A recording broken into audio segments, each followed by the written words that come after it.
नमस्कार, मैं हूं आपके साथ सनाउ जैन। आप देख रहे हैं एनडी न्यूज, साहस सच दिखाने का। आइए बात करेंगे कुछ खास खबरों की। शादी का झांसा देकर नाबालिग से दुष्कर्म और गर्भपात कराने संबंधी प्रकाश में आए 3 अभियुक्ता गिरफ्तार। दैनिक जागरण समाचार पत्र में दिनांक 15/7/2025 को प्रकाशित खबर। किशोरी का मंत्रांतरण, गर्भपात, पुलिस ने पैसे लेकर आरोपितों को छोड़ा।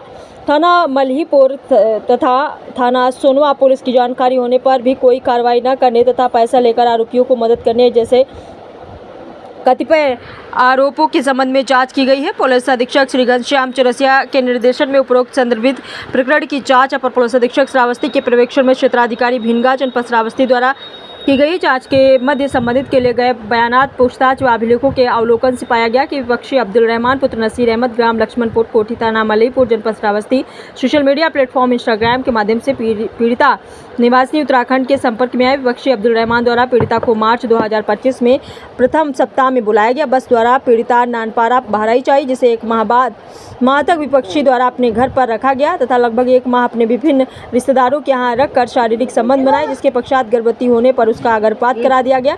थाना को सोनवा जनपद श्रावस्ती की पुलिस को सूचना प्राप्त होने पर रवाना होकर ग्राम चौगाई पहुंचकर पीड़िता को सुरक्षार्थ थाना सोनवा पर लाया गया व पीड़िता को उसके बुआ के लड़के प्रियांशु आर्या को सुपुर्द किया गया। उपरोक्त प्रकरण में अवगत कराना है कि आवेदक श्री योगेंद्र बड़ी त्रिपाठी पुत्र स्वर्गीय श्री मंगल प्रसाद त्रिपाठी निवासी गड़ियारी पुरा बहराइच, अध्यक्ष सामाजिक संस्था सद्भावना पटना खरगौरा श्रावस्ती के तहरीर के आधार पर दिनांक 15/7/2025 को थाना मल्हीपुर मुकदमा आपराधिक संख्या 231/2025 धारा 137, 87, 142, 64 BNS व 565 पाक्सो एक्ट बनाम अब्दुल रहमान पुत्र नसीर पुत्र अब्दुल हबीब निवासी ग्राम चौगाई थाना सोनवा व अन्य पंजीकृत किया गया। उक्त प्रकरण में प्रथम दृष्टया दोषी पाए जाने वाले 4 अभियुक्तों को गिरफ्तार किया गया है और लापरवाही बरतने वाले पुलिसकर्मियों पर भी कार्रवाई की गई है।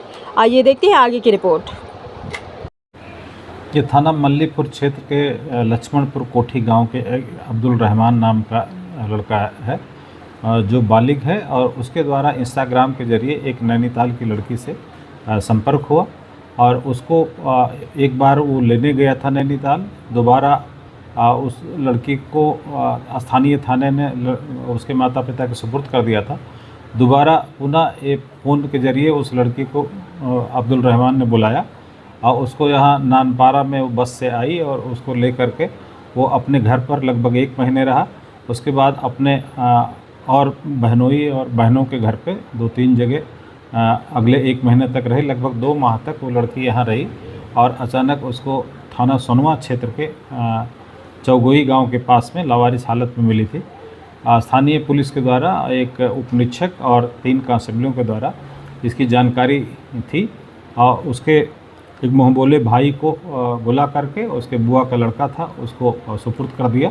नियमानुसार कार्रवाई स्थानीय थाने द्वारा नहीं कराई गई थी। इस संबंध में पूरी जानकारी तहकीकात की गई और एडिशनल एसपी और सीओ के नेतृत्व में जांच कराई गई। तो जांच में ये सारे तथ्य प्रकाश में आए। इसके आधार पर संबंधित धाराओं में अभियुक्तों के खिलाफ मुकदमा कायम किया, जिसमें कुल 5 अभियुक्त नामजद हैं और 1 अन्य अज्ञात में है।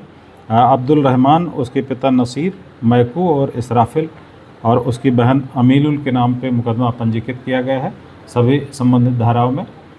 इसके अलावा इसमें से नामजद में से 4 की गिरफ्तारी कर ली गई है और जो पीड़िता लड़की है उसको जो नोएडा में रह रही थी अपने चचेरे भाई के साथ, चचेरे भाई के साथ लड़की को बुलाया गया है। वो आ गई है, उसका मेडिकल कराया जा रहा है और नियमानुसार कोर्ट के सामने प्रस्तुत करके अग्रिम कार्रवाई की जाएगी।